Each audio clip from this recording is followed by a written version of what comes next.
When I was young, I didn't really know what I was going to do when I got older. People kept asking me, but then eventually I thought that the idea of inventing things would be really cool. And the reason I thought that was because I read a quote from Arthur C. Clarke, which said that a sufficiently advanced technology is indistinguishable from magic, and that's really true. If you go back, say 300 years, the things that we take for granted today would be you'd be burned at the stake for. Being able to fly, being able to see over long distances, being able to communicate, and having access to all the world's information instantly from almost anywhere on the earth. This is stuff that really would be magic, or would be considered magic in times past. In fact, I think it actually goes beyond that, because there are many things that we take for granted today that weren't even imagined in times past. They weren't even in the realm of magic.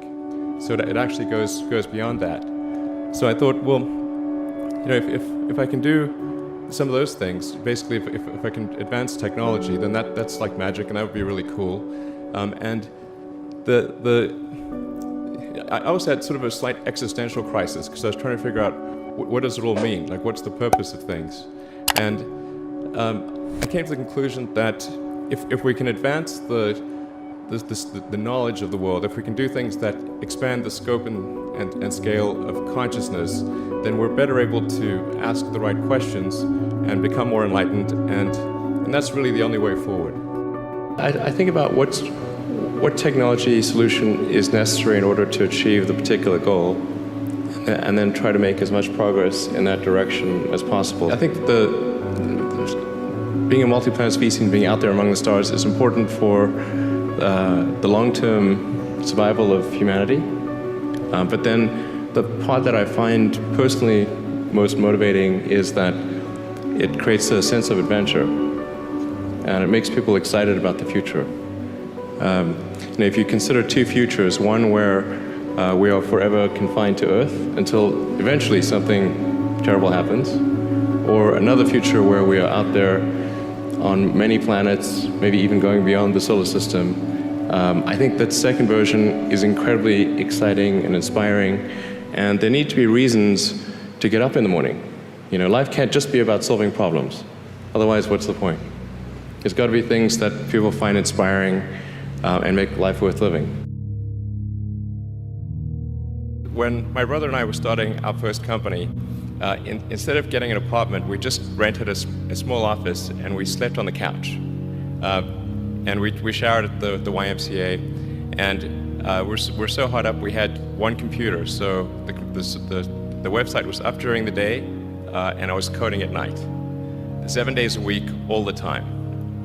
And I sort of briefly had a girlfriend in that period, and in order to be with me, she had to sleep in the office. So work hard, like every waking hour. That's the thing I would say, particularly if you're starting a company.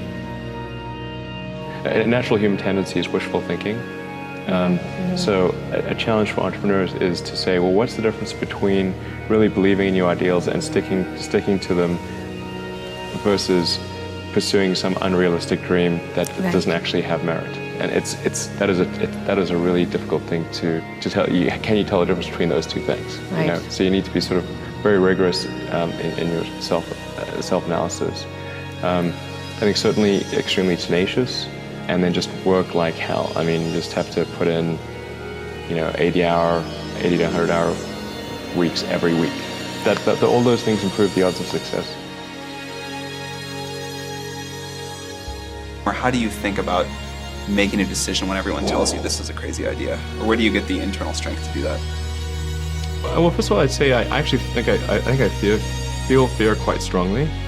So it's not as though I just have the absence of fear. I feel it quite strongly. But there are just times when something is important enough, you believe in it enough, that you do it in spite of fear.